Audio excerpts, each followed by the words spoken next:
এমনভাবে ডিজাইন করা হচ্ছে যাতে সমুদ্রের ঢেউ বা সুনামি তার কিছুই করতে না পারে। পুরো শহরটি একটা বিশাল রিং আকৃতির কাঠামোর মধ্যে থাকবে, যা সমুদ্রের উপর ভাসমান অবস্থায় থাকবে, যেখানে থাকবে প্রায় 1 লাখ স্থায়ী বাসিন্দা এবং 30,000 পর্যটকও থাকতে পারবে। কিন্তু এখানে সবচেয়ে অবাক করা বিষয় হলো শহরের নিচে থাকবে একটা বিশাল ডেটা সেন্টার, যা সমুদ্রের তলদেশে গোপনে কাজ করবে।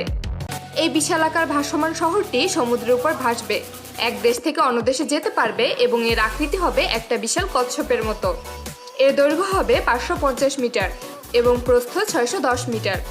এই ভাসমান শহরে থাকবে 19টি বিলাসবহুল বিল্ডিং, 64টা apartment, hotel, shopping centre, park এবং ছোট জাহাজ ও বিমান চলাচলের জন্য পোর্ট। সিহর্স হলো একটি অত্যাধুনিক ভাসমান বাড়ি, যা দুবাইতে অবস্থিত।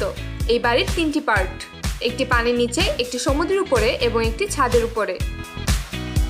পানির নিচের স্তরে রয়েছে একটি মাস্টার বেডরুম এবং বাথরুম, যেখান থেকে আপনি সরাসরি সমুদ্রের নিচে সাঁতার কাটতে থাকা মাছদের দেখতে পারবেন।